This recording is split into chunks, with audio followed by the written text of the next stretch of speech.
Hey, what's this bloody stuff from? Just kidding, but you know, that's not enough. Go away, children singing. Oh, did I just turn it back on again? No, that's okay then. Right, Mother, what are you reading for us now? Right. I thought we'd have a bit of a lighter reading, although this book isn't very full of light reading. But It's northern, it's grim. it's up not, north. it's grim. Right, so we've got a courtroom scene. So it was late in the afternoon and the courtroom was nearly empty. The reek of unwashed bodies hung in the air, aggravated by the warmth of the August day. "How long must we suffer this?" Neville Acres muttered, turning to his fellow magistrates. Joe Page summoned the court usher. "How many more?" "2 more cases, sir," he replied, referring to the list in his hand. "Well, bring 'em in and let's be done with 'em," Page replied, flapping his hand in dismissal. "Why the deuce are there so many?" grumbled Charles Webster at his right hand. "'Tis because of the races. Meetings always attract scum," Joe Page muttered. "Like flies to a muck heap." Webster nodded. "Vile indeed," he agreed. "And alehouses, why, they're filled to bursting," Page scowled. "Ah, the demon drink," remarked Webster, who, as a Methodist, was painfully aware of the deleterious effect of alcohol, a recent convert to abstinence himself. Neville mopped his brow with his handkerchief. He was hot and impatient at being kept from his business for a full day. "Noblesse oblige. This is the last time I'll allow myself to be prevailed upon to serve this ruddy bench," he vowed. Presently there was the sound of a man being dragged along the passageway, and 3 men appeared in the doorway. 2 of the men were prison guards, each holding the arm of an old man between them. The prisoner could hardly stand, being either unwell or drunk, and he slumped to the ground when they reached the bar of the court. "Stand up, man," Joe Page ordered. The old man made no move to obey, and was lifted bodily and propped against the bar by the guards. "Name?" demanded Webster. There was no response until prodded by a guard. "Tom," came the eventual mumbled response. "Tom who?" "Tom Piper, sir." Joe Page sighed. "Tompkins, what do we have here?" he asked the court usher. The usher consulted his list. "Thomas Piper, sir." "His crime?" "Found with a stolen pig, sir." There was a titter of laughter from the 2 young lads in the far corner of the room. "What was that?" Page glared at the boys, who were finding it hard to keep a straight face. Webster leant to his companion and whispered, Tom, the piper's son, stole a pig and away." Joe Page scowled. He'd had enough foolery today. "Any witnesses?" The usher consulted his paper. "Yes, sir. A Mistress Legg and a butcher by the name of Hamish Chop."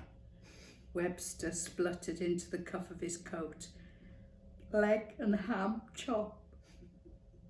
Neville huffed impatiently. Joe Page sighed heavily. "Is there no end to this idiocy?" He dismissed the usher with a wave of his hand. "Take him away." Webster whispered something in Page's ear. "Bring him back tomorrow. added Page. Yes, sir, the red-faced usher replied.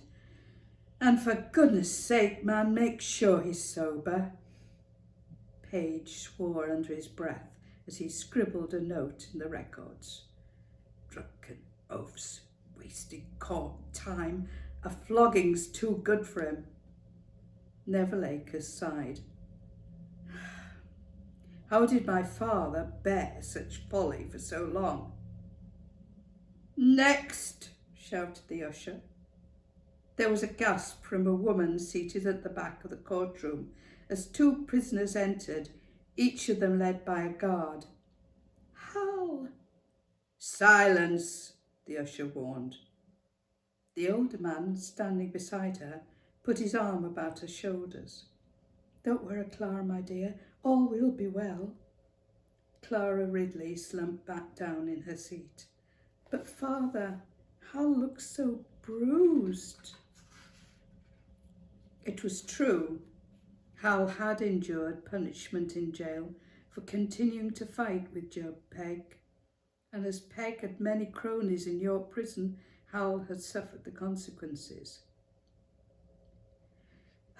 And whom do we have here? The magistrate's eyes narrowed. He raised his finger.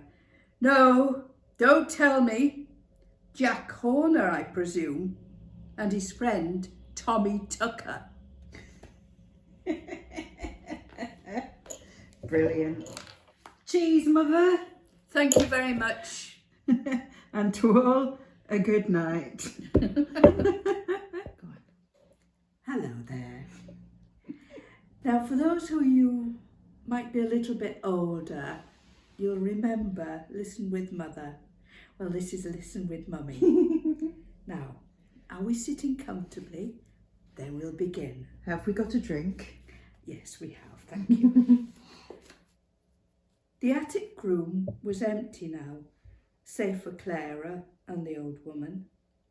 Both Davy and Charlie had repaired to the ship to take a sup and remember the old friend. Here, lass, they can't bide here all on your own. Come sit with me a spell, Ma Duckworth coaxed. There's nowt comes good a moping about summat you can't change. Downstairs, in her dismal kitchen, the old woman lit a solitary candle and placed it on the mantel-shelf. Not knowing what else to do, she busied herself with the fire, muttering about the wet coal and lack of kindling. There's plenty of sticks to be had for them as willing to look. That Charlie can be a lazy bugger, and this chimney, eh? Clara paid no heed, being lost in her own thoughts, as for the first time in her life she realised that she was totally alone. What will I do without them? How can I? She shivered. Ma Duckworth touched her hands. You nithered, lass. Get closer to the fire. It's catching now. Clara held her hands to the flames, grateful for the warmth it gave. Better? Clara gave a nod. I'll put poker in fire. Charlie found half a bottle of red wine outside ship. Ma Duckworth smiled and patted Clara's shoulder. Bit of red hotted up'll see you right. The wine fizzed as the woman dipped the glowing poker into the jug. Good for out that ails thee, this is, she remarked, pressing the beaker into Clara's hands. Drink up, lass, every last drop, she commanded. The wine was old and rather vinegary, but Clara drank it all the same. Ma Duckworth gave a satisfied nod. Good lass. The wine coursing through her veins gave Clara the courage to speak. Ma, what will I do? How can I? She flushed. Surely my thoughts should be for my father, not myself. I should be praying for his soul, praying that he's at peace now, not dwelling on my own plight. and yet I must, if only for our bairn. It was as if the old woman had read her thoughts, for she grasped Clara's hands tight in hers. I know, lass. When shock wears off, truth that matter shows itself. So what will come of ye? Clara nodded. Ma Duckworth let go of Clara's hands. Seems to me, lass, you're going to need all thy wits about thee. And I might have good fortune. She paused as if chewing over the advice she was about to give. Now, listen good to me, lass. Them as gets on in this life either takes it or earns it. No bugger gets out for nowt. She wagged her fingers sagely. Take my nephew. He keeps his eyes open and finds things. You know what I mean? 'Tain't thieving as such, not if folk leave things about. But I don't know how to. Clara shook her head. No, I don't think you do, Ma Duckworth smiled. Not sharp enough. There's something you could do, though I fear you don't have the touch, she went on. What touch is that? Clara asked. How light-fingered are you? Clara looked down at her hands, her fingers red and cracked. Muttered the old woman. You need better than them for taking a gentleman's pocketbook. Clara was taken aback by Ma Duckworth's words, but held her tongue. So I must work. Work, yes, you must work, yet the work may not suit thee. I will do what I must. Tell me, what can I work at? Ma Duckworth squinted across at the young woman. Just the note, lass, in next court, Mary Toft. The one with red lips and curls? The old woman nodded. They say, Clara flushed, they say she has lots of men friends. Ma Duckworth laughed. Men friends indeed. She turned to face Clara. Men who give her money in exchange for favours. Do they know what those favours are? I think so, Clara stuttered. Do you think you could give favours? Clara shook her head. I'm with child. Ah, my dear, there's more than one way to satisfy a man. The old woman whispered something in her ear. No, I couldn't. Ma Duckworth shrugged. You get used to it. What would Hal think of me? How could I? The very thought of betraying her husband, even in desperation, sickened her. Isn't there something else? I can sew. So can every lass older than 7. I can cook when we have summat worth the pot. Aye, lass, so they can, but what good is it when there ain't out to cook? She shook her head. Who'll buy tater gruel, lass? Clara lifted her head defiantly. Then I will turn my hand to being a laundress. Ma Duckworth patted Clara's hands. Along with half the women this fair city. No, lass, there's only so many sheets to wash and shirts to press. Then what must I do, Ma? What must I do? The defiant tone had gone from her voice, for now the reality of her situation finally dawned. And our child? What of our child so near to be born? The old woman sighed deeply. I've given thee what advice I can. Of the child I say nought, but that its fate lies in the hand of God, and thine too, she added. Then I must. Clara bit her lip. The old woman placed her hand gently on Clara's shoulder. Nay, lass, there's one choice left. though I'm loath to tell of it. And if it weren't for Ben, I'd say nowt, she muttered. Well, what is that, Ma? Clara asked, although she already knew the answer. Ma Duckworth sat down beside her. It's poorhouse, lass. The poorhouse is all that's left. Oh, blimey. Oh, Oh, Clara. poor Clara. Chin chin, mother. Chin chin. Cheers. Right, mother. Am I on? You are. Oh, goody. Right, welcome to another session of Listen with Mummy. This time I thought we'd start from the beginning.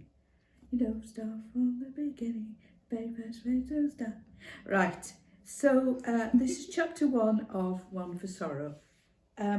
It's set in York and it's around 1820. So nobody will remember, so it's all right, I can say anything because nobody remembers. Okay, chapter 1, Annie Rowan. Oh, Tilda wants to be in. Yeah. Both the Tims glared down at the new scullery maid. And when they's done in here, they can swill out privy.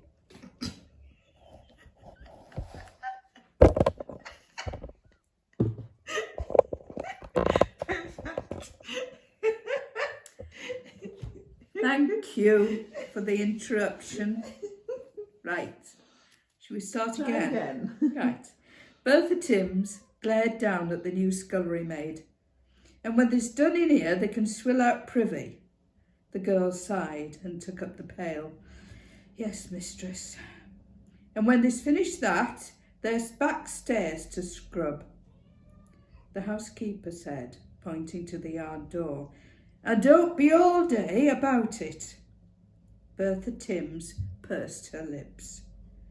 Another one of the master's by-blows, I'll be bound, she thought, shaking her head wearily.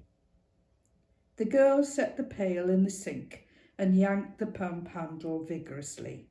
Water slopped onto the floor, making Timms frown yet again. Soap's in cupboard, and don't go leaving it in water. I don't hold on waste, Timms added. And with one last withering look, she turned and made her way to the kitchen, where she knew the cook would have the kettle singing on the hob. A couple do me nicely, she nodded to herself. Bertha Timms had been the housekeeper at Downfield House for 16 years. She'd been given the position after old Mary Watkins had died in 1802. Before that, she'd been a housemaid, and before that, a kitchen maid. She'd always lived at Downfield, or rather she couldn't remember living anywhere else. Downfield was her world, her whole existence, and would always be so until she too died, or, heaven forfend the notion, was dismissed. For Neville Acres was a fickle master, and not averse to vent his ire on whomsoever had the ill fortune to displease him, with the result that every servant in the household was kept on tenterhooks. 16 years as a housekeeper, Bertha reminded herself with satisfaction. Years of keeping the servants in check and running the household like a well-oiled wheel. Never a word of rebuke, nor of praise, one might add, from the master. Of that she was justifiably proud. Indeed, remaining on the right side of Neville Acres was no mean feat, for he was a difficult man, to say the least. Although grudgingly respected by his peers, few called him their friend. He could be charming to the ladies, especially to pretty young women of tender age and naivety. But to his servants he was a martinet and a bully. "You don't take after his father, old Humphrey," Bertha thought regretfully. "No, not like the old master at all." She had respected the good-natured Humphrey Acres. He was typical of his age and position, a stout fellow who liked fine wine and good food. Friends and neighbours were always welcome at his table, and every room in the old house rang with merriment when he was in residence, and every bedroom occupied, especially during race meetings. Aye, the master liked his wine and horses, though too much may be. She sighed, remembering that terrible day when they brought his lifeless body home from York races. Joe Booth, the master's manservant, had stood ashen-faced in the servants' hall, tasked with relating the events of that fateful July afternoon. It seemed that, buoyed up by his good fortune that meeting and a copious quantity of wine, old Humphrey had wagered all his gains on a bay mare by the name of Fair Mary. It was the last day of the race, and the stand was full, all eyes fixed on the course. The race went as expected, with Fair Mary a full length ahead at the run-in to the winning post. Yet, barely a furlong from the post, Fair Mary stumbled, and a grey by the name of Parsons Folly took the lead. But although the bay mare recovered, it was too late, and the grey won by a neck. The crowd roared with dismay. At the front of the stand, Humphrey grasped the rail, his face flushed and shaking with disbelief, for not only had he lost his winnings for that day, but for those of the entire meeting. Humphrey Acres staggered, then fell to the ground, clutching his chest, and was dead before the crowd had ceased braying. Bertha Timms continued her way down the stone-flagged passage to the kitchen, shaking her head at the memory. Shame he went so sudden-like. That old fellow were a good master. She clicked her son. A finer one than his son, that's for sure. Sadly, life in Downfield had never been the same since old Humphrey had gone. Oh well, Bertha sighed. Tea, that's what I need. Good strong cup of tea. Annie Rowan filled her pail again and picked up the scrubbing brush. Water slopped onto the scullery floor, leaving a wet trail as she made her way to the yard door. She sighed heavily as she saw the mud-encrusted stone steps. Don't any up buggers think to scrape their boots? She set the pail down on the top step and regarded the task in front of her. I'll be buggered if I'm going to scrub that lot. With that, she kicked the pail, sending water cascading down the steps. That'll do. 'Twill be mucky again soon enough. Annie looked across at the empty yard, relieved that no one had seen her act of defiance. She shrugged her shoulders and picked up the pail, privy can wait and all. With one last glance at the yard, she turned and made her way back to the house. She wasn't surprised to find the scullery deserted, as the damp and dismal room was not a place where anyone other than herself would tarry. But to Annie, it was a refuge, away from the housekeeper's sharp tongue and the taunts of the other servants, and especially Mary Ann, the kitchen maid, with whom Annie shared the tiny attic room. She reeks at Buyer, Mary Ann had complained, her voice loud enough that Annie could hear from the bottom of the stairs. Annie Rowan had vowed from that moment to get her own back. Wait and see if I don't. Shrugging her shoulders, she sat down on a pile of dirty linen in the deserted scullery. From her apron pocket, she pulled out a piece of pie crust she'd found earlier on one of the plates from above stairs. There was still quite a bit of meat remaining on the pastry, and she picked it off, licking her fingers one by one until she'd consumed every scrap. It was a wonder to her just how much was left on the dining room plates. Waste not, want not, Annie smiled to herself. If they don't want it, I'll have it. Having eaten the meat, Annie turned her attention to the pie crust. Must say, cook has a good hand with pastry, Annie allowed, plucking the last crumbs from her apron. She was about to close her eyes when the sound of footsteps coming down the passageway caught her attention. But it wasn't the housekeeper as she feared. Sounds too heavy for her, bet it's that Roberts. A moment later the old retainer poked his head around the scullery door. Thought I'd find thee hiding in here, he said, frowning. Best not let old Bertha catch thee wool gathering. Annie shrugged. I've done what she bid. Sides, she knows where to find me. Well, lass, that's maybe so, but if I were thee, I'd not bide here too long. Roberts turned to go. Wait on, the summer's been mithering me. Annie scrambled to her feet.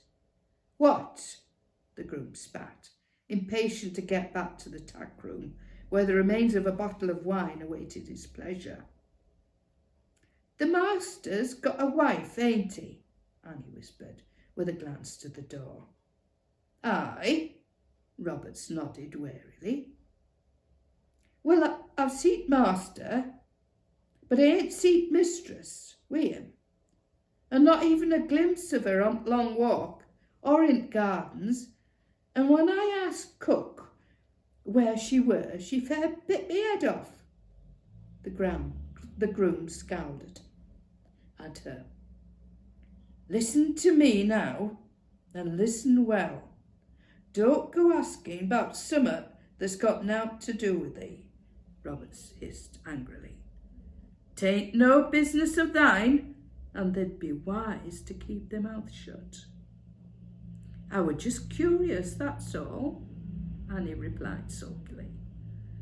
Aye, that's as maybe, but curiosity killed cats. Annie Rowan was in no hurry to get back to work. Her hands rifled through the soiled linen on the floor next to where she sat. It was mostly the master's linen, shirts and other sundry pieces, but there were other, finer items of clothing there. She picked one up. A chemise, must be mistress's. She picked up another garment. And a shawl. Annie frowned. Strange. There's nowt else, not even any stockings. What does she wear when she goes visiting? And why haven't I seen her? She dropped the shawl onto the pile. And why won't anyone say out about her? She scrambled to her feet and went to the yard door. I bet that lad Rowley knows.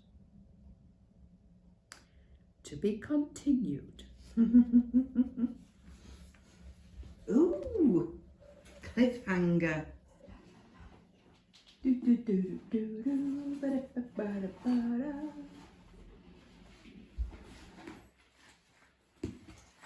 Now, where have you put them? In my bag. Obviously. Oh. Right. I do like that top. Nice, no? Yeah, A Rudolph top. it's very pretty. Well, where were we?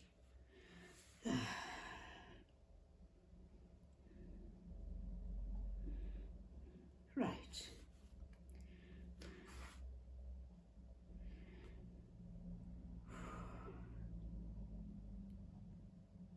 Shall I just do a quick resume?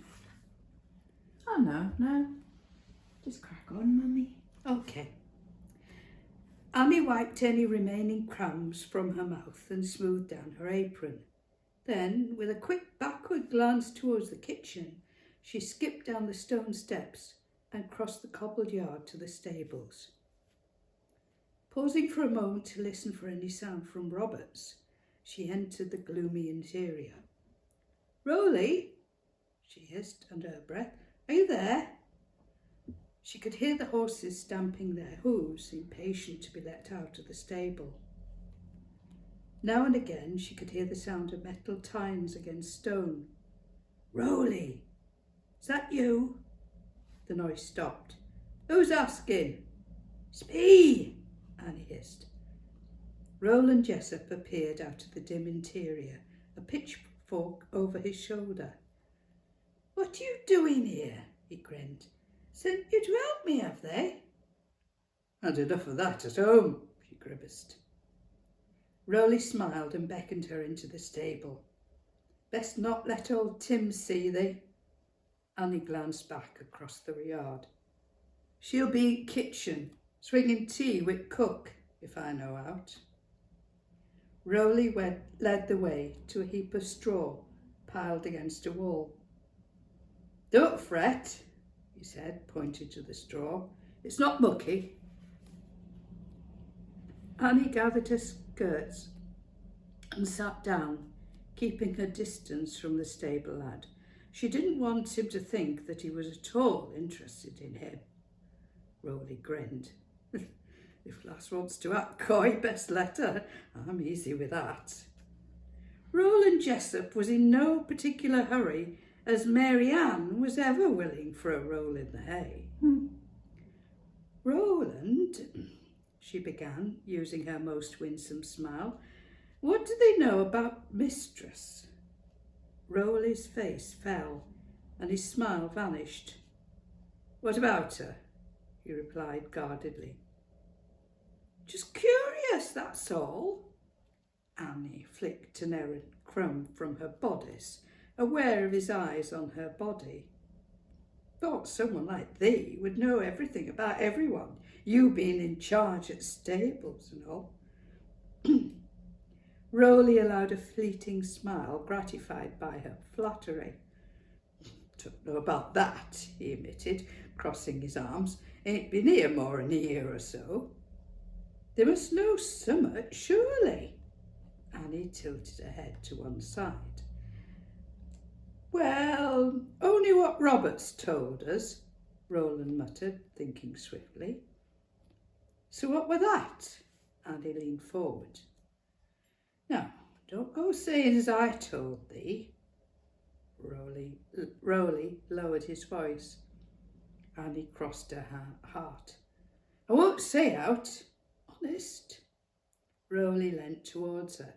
"She's balmy." "What do you mean?" gasped Annie. "She's a loony?" "Aye, and so fuddled in head she don't even know her own name." "Well, I never." "And that ain't worst of it." Rolly paused for effect. "Go on. What's worst?"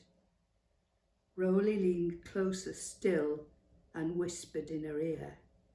"She's a murderer." "No!" "Aye." Roland sat back, relishing the look of amazement on Annie's face. "She murdered her own bairn." "Never!" Roland nodded. "Killed him, stone dead." Oh my To God! be continued. Blooming heck, Mother. Cliffhanger. Chin chin, I'm a ruler. Chin chin. Chin chin, and say good night. Good night and a very happy weekend, Christmas thingy, holidays.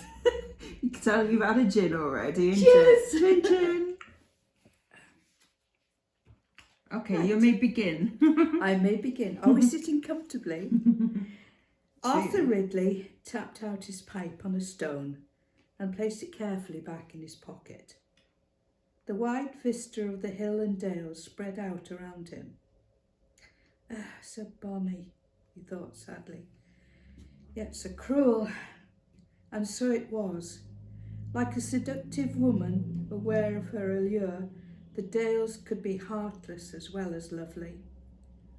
He stood up, flexing his leg carefully, before starting back down the hillside. His leg had never recovered from the injury he sustained in Belgium and stiffened painfully in cold weather. Not that it was chill that day.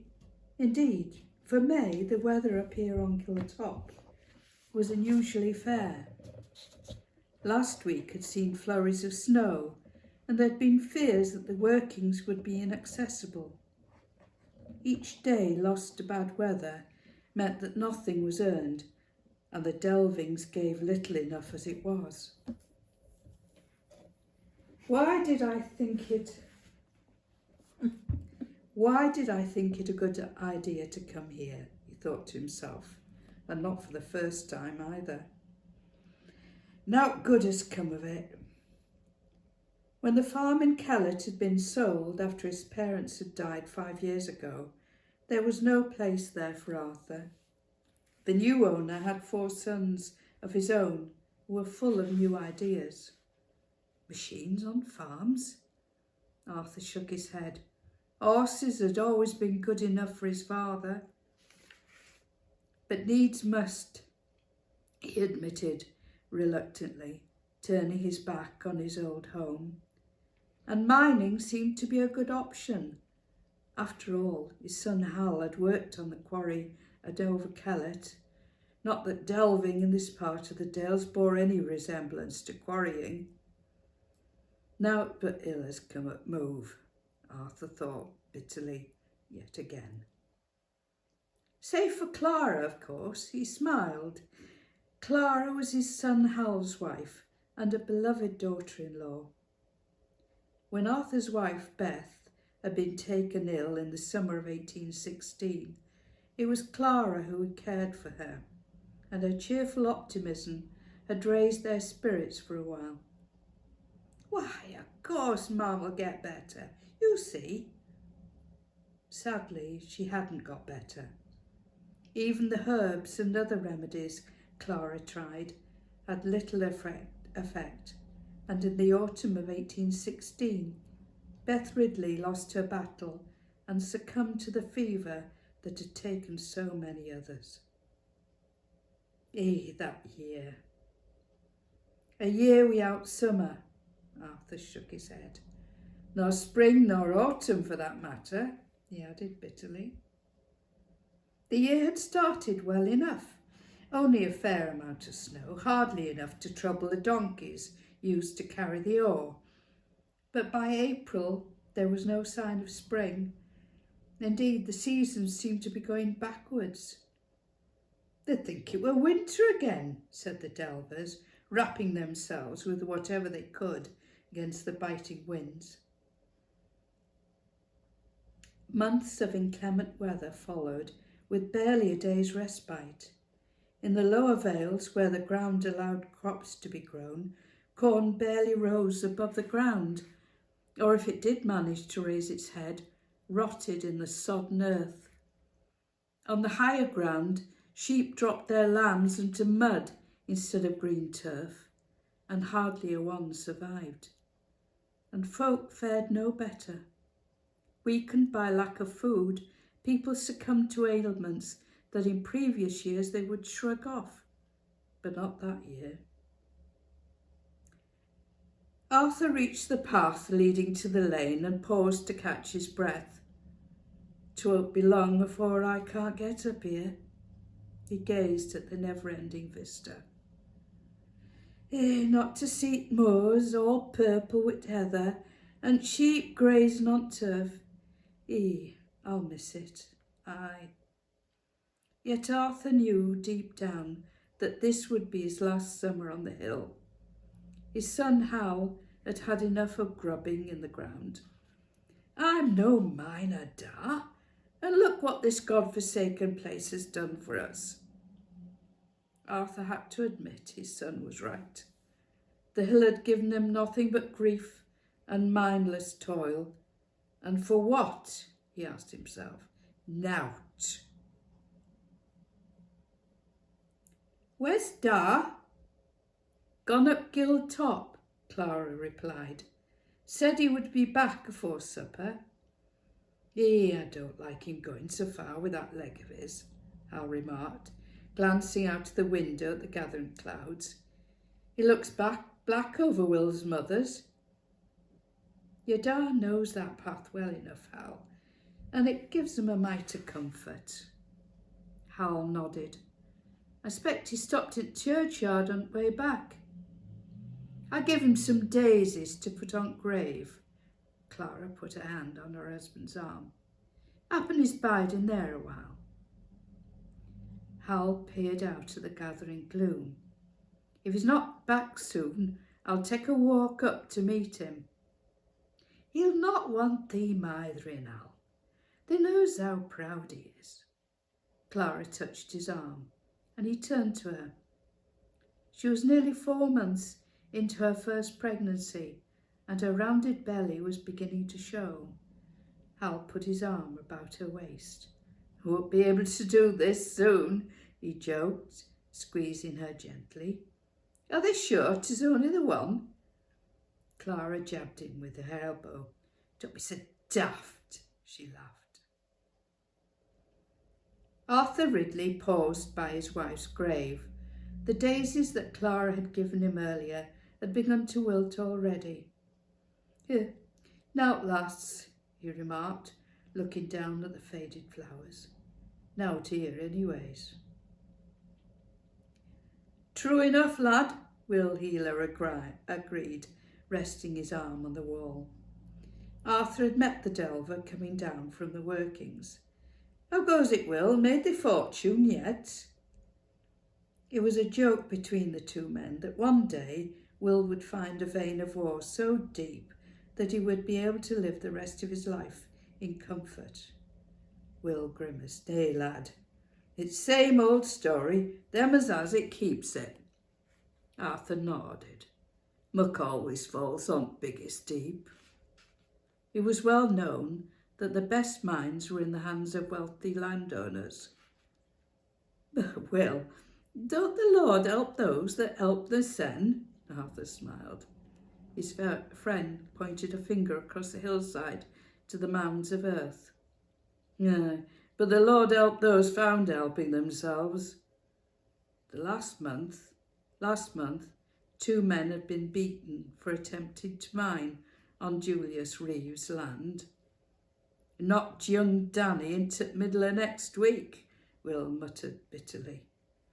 That Reeve is no gentleman for all his breeding, Arthur spat. That's right enough, Arthur, lad, but that's the way of it.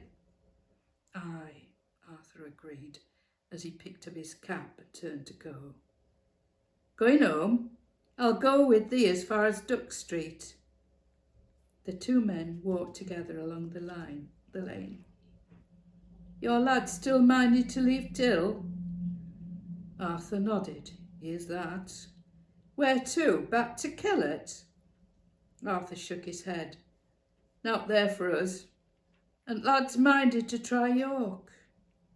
Nay, but there's no kin there. Arthur shrugged his shoulders. He's been talking to that carrier, one from Ripon. Seems as there's plenty of work in York. Doing what? Building. Stonework. Making bricks. Bricks, so he says. Well, the delver frowned. And good luck to him, too. Have a chocolate. Oh, thank you. Well My done, treat Mummy. for that. Yeah, lovely. Chin chin. Chin chin. I thought I'd start with introducing you to Constantia and her husband. So we'll start with Constantia Akers. Now, she was the young woman who's been accused of murdering her child.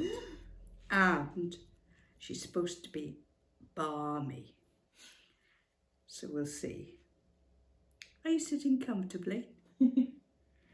Constantia Akers stood at her window, gazing down at the deserted long walk below. A single magpie hopped and flapped between the yew hedges. Good morning, Master Magpie, How's your good wife today? She intoned softly to herself. Constantia had long eschewed religion, but superstitions are often harder to put aside. She began to chant.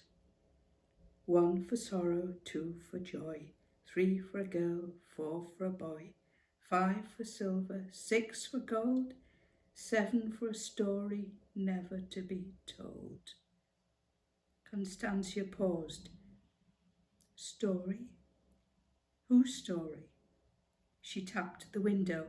Master Magpie, tell me, what is my story? Who am I? Constantia Augusta, granddaughter of Titus Reeve and the youngest child of Augustus Reeve, stared out at the gardens of Downfield Hall. The light was fading, but she could still see glimpses of the lake between the trees. She tried to remember the last time she'd walked among the willows lining its banks. She closed her eyes, hoping that her mind would clear, but there was nothing but emptiness. Who? Her eyes, open now, she searched for an answer, but the magpie had flown away. Oh, come back, I need to know. Staring at the swaying yews below her window, she whispered the next line of the rhyme. 8 for a wish. A wish? Ah, what do I wish for? She closed her eyes. A wish, a wish. When she was a child, she'd wish for a pony. Oh, please, Papa, may I have a pony? I promise to be good. Oh, please, Papa. And for once, Augustus Reeve acceded to her wish, and in that brief moment, Constantia felt accepted. For in a largely male household, grandfather, father and 2 brothers, being acknowledged was something of a wonder. Constantia smiled. But what had the nurse said? Ah, yes, she remembered now. If wishes were horses, beggars would ride. Did I beg? Was I a beggar? Was I? Was I? Constantia paced her room, window to wall, wall to door, door to bed, bed to window, yet always back to the window. But it was almost dark, and she could see little but shadows.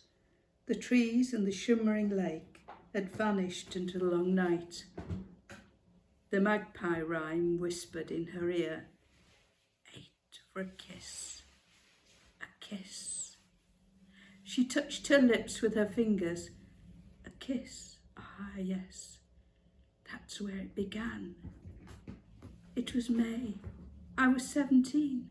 He was a soldier and fresh from the battlefield. Or so he said. Handsome, was he? She couldn't quite remember. But he was a soldier, so he must have been handsome. There was dancing, oh, so many balls, and riding out. Didn't he give me a white pony? Not a pony, a mare. And flirting, but didn't everyone flirt? And beautiful new clothes. How alive I felt. And that kiss. Ah, yes, that's how it began, with a kiss. Constantia stared out at the blackness. Oh, if only it had ended there. Now, let's meet Neville Acres, the husband. Ooh. See what you think of him now. Neville Acres turned to his brother-in-law, Augustus Reeve. Not bad, eh? They stood at the centre of the carriage circle, looking up at a townhouse in front of them. It is a handsome property, I must say, Neville, he remarked rather grudgingly. And in a grand part of the city too, Neville added smugly. Though it is rather out of the way, Augustus remarked, glancing back up the narrow street to the main thoroughfare of the Mount. Ah, but that means it's private. Augustus laughed. And discreet. Quite, Neville smiled. I may be entertaining and...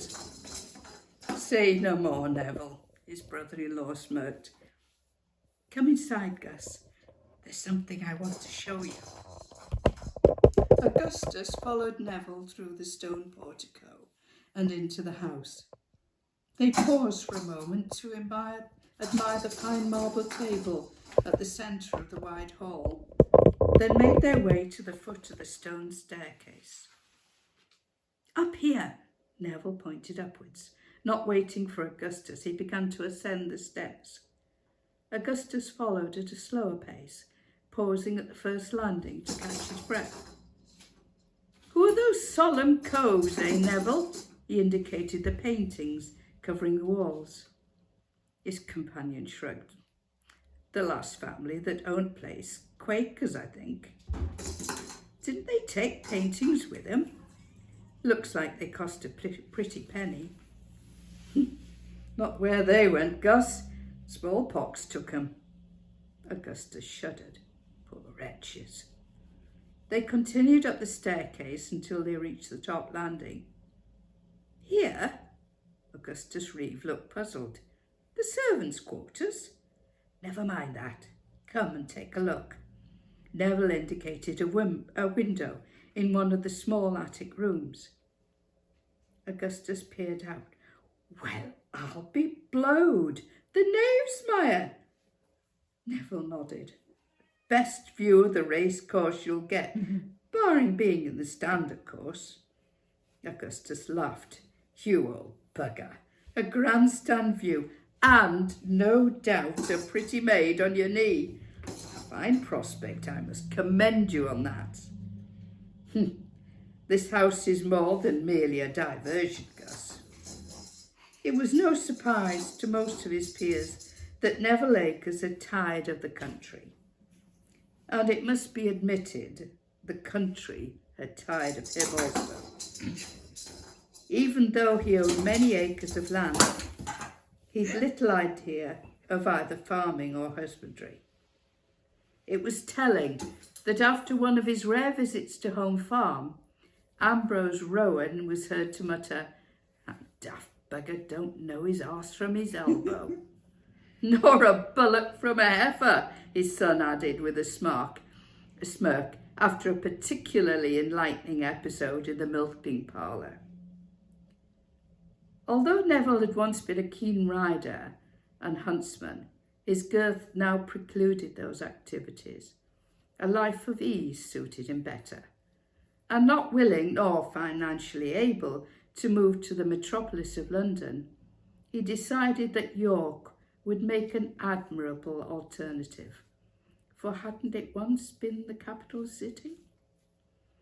Mill House was an attractive, if relatively modest townhouse built at the turn of the last century. With its red brick facade, symmetrically placed windows and grey stone portico, it was an elegant building. Its previous owners were a family of Quakers, well known for their philanthropy. Regrettably, it was their kindness that was their undoing. Intending to the sick and needy during an epidemic of smallpox, the whole family contracted the disease and died. Smallpox having no regard for either religion or rank. In the end, both suffer in equal measures. After the family died, the house was put up for sale, languishing for quite some time before Neville Acres chanced upon it. Pah, smallpox, he was heard to mutter to himself, after he had managed to negotiate a very satisfactory price with the agent. "You thinking of living here then?" asked Augustus as they inspected the rest of the house. "Why not? There ain't much for me in Downfield. Augustus Reeve nodded. My sister has been somewhat of a disappointment. Disappointment? You can say that again. The woman's as weak in the head as she is in body. True, true. I fear my father was ever overindulgent with her. Should have used the whip more often. Augustus sniffed. Didn't do Julius and me any harm. Aye. Too soft by half, Neville agreed. Firmness, that's what women need.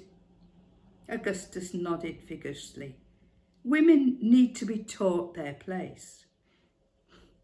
I tried, Gus. Believe me, I tried, Neville added grimly. Ah, well, Neville, perhaps you'll find what you need here. God. I shall leave you a little thought for Christmas. 'Twas Christmas Eve in the workhouse.